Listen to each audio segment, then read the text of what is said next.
जारी कर रहे हैं आप लोग? जी, मैं मीडिया के अपने साथियों के माध्यम से सभी ड्राइवर बंधु और अन्य जो भी इस हड़ताल में शामिल हैं उनसे अपील करता हूं कि किसी भी प्रकार की कोई भी कानून व्यवस्था की स्थिति निर्मित ना करें। इसमें पुलिस और प्रशासन की टीमें जो हैं वो एकदम चाक चौबंद तरीके से हर पॉइंट पे ड्यूटी पे कार्यरत हैं। आज माननीय मुख्यमंत्री जी के द्वारा वीसी के माध्यम से स्पष्ट निर्देश दिए गए हैं कि किसी भी प्रकार की जनता को किसी तरह की परेशानी को बर्दाश्त नहीं किया जाएगा, सख्त कार्रवाई की जाएगी।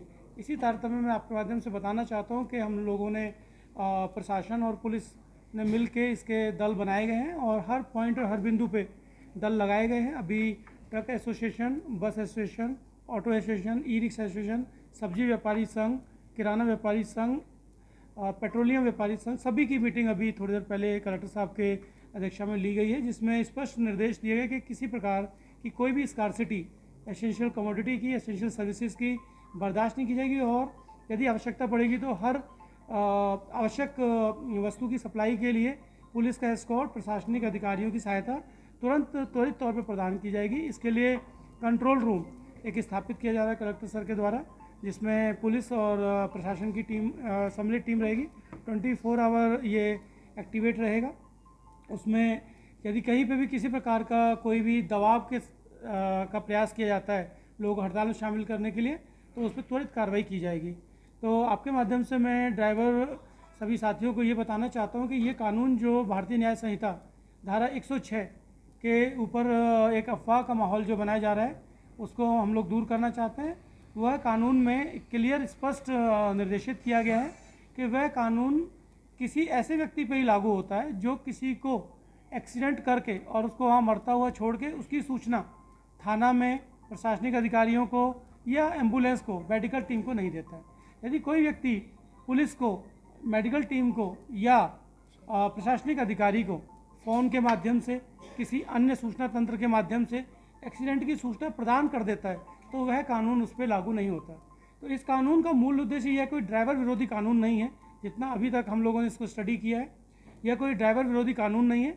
यह केवल कानून इस एवज में उस परिस्थिति के लिए बनाया गया है कि यदि किसी व्यक्ति की एक्सीडेंट के दौरान मृत्यु हो जाती है और वह सूचना पुलिस पे प्राप्त हो जाती है कि किस गाड़ी से मृत्यु हुई है, तो इससे सामान्य जो धाराएं थी, सामान्य जो अपराध था, उसी की तरह इसको ट्रीट किया जाएगा। और साथ ही साथ जो इंश्योरेंस कंपनी है उसके द्वारा पीड़ित के परिवार को मुआवजा प्राप्त हो सकेगा। जो पहले होता था कि एक्सीडेंट करके लोग भाग जाते थे और मुआवजा प्राप्त नहीं हो पाता था पीड़ित को, अब वैसी परिस्थितियों को कठिन कर दिया गया ताकि मुआवजा मिल सके। तो ये इंश्योरेंस कंपनी की जिम्मेदारी तय करने के लिए प्रेरित कानून है। इसका मूल उद्देश्य, मूल भावना को समझने की आवश्यकता है। यह कोई ड्राइवर विरोधी कानून नहीं है, केवल उनके विरोध में जो व्यक्ति एक्सीडेंट करके किसी को मरता हुआ सड़क पर छोड़ के और बिना किसी सूचना के भाग जाते हैं। इसके लिए ये भी अफवाह फैलाई जा रही है कि इसके लिए आपको मौके पे घटनास्थल पर रुकना पड़ेगा। ऐसा कहीं भी कानून में नहीं लिखा हुआ है। कानून में जो शब्द प्रयोग हुआ है वह सूचना शब्द प्रयोग हुआ है। तो सूचना किसी भी तंत्र और किसी भी माध्यम से, उसमें माध्यम भी स्पेसिफाई नहीं किया गया कि आपको लिखित में सूचना देनी है, रुक के देनी है, नहीं। उसको आप इलेक्ट्रॉनिक माध्यम से सूचना दे सकते हैं, फ़ोन के माध्यम से दे सकते हैं, स्वयं थाना जाके अपनी गाड़ी ले जाके थाना से जाए वहाँ सूचना अपनी दर्ज करा सकते हैं, प्रशासनिक अधिकारी, एसडीएम, तहसीलदार के पास जाके अपनी सूचना दर्ज करा सकते हैं। इस तरह का इसमें प्रावधान है। तो इसमें भ्रम फैलाने से बचना चाहिए। मैं मीडिया के साथियों से भी रिक्वेस्ट करता हूँ कि कुछ पोर्टल्स में आधी अधूरी जानकारी चल रही है, तो कृपया कर आपके माध्यम से सही जानकारी दी जाए। और दूसरा, जो ड्राइवर, कुछ ऐसे लोग हैं जो ऐसे शरारती तत्व जो ड्राइवर को भड़का रहे हैं, ऐसे कानून को तोड़ मरोड़ के बता रहे हैं कि भाई सबके साथ ये 7 लाख का जुर्माना, 10 साल की सजा, ऐसा नहीं है।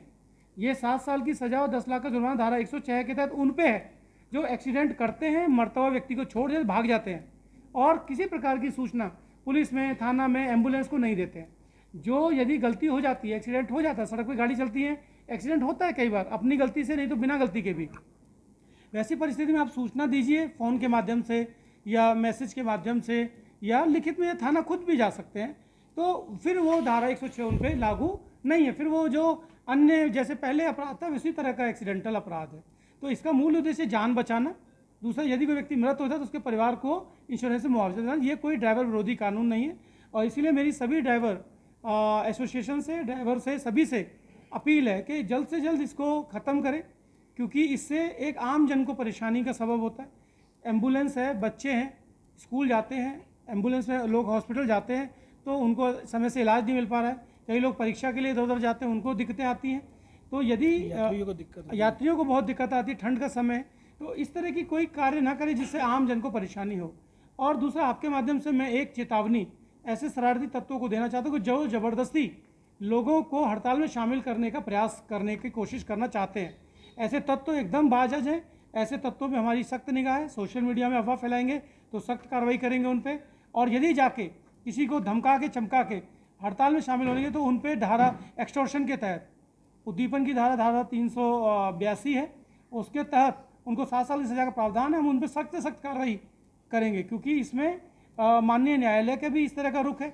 आपने आज जबलपुर हाई कोर्ट का देखा होगा, चल रहा है मीडिया में। साथ साथ हमारे माननीय मुख्यमंत्री जी का समस्त प्रशासनिक अधिकारियों के जो सीनियर है, सबसे निर्देश प्राप्त है। तो आपके माध्यम से मेरी यही अपील है कि किसी प्रकार की असामाजिक गैर कानूनी गतिविधि में शामिल ना हो। सुचारू जो एसेंशियल सर्विसेज उसको सुचारू तौर पे चलने दें। यही आपके माध्यम से मेरी अपील। Thank you.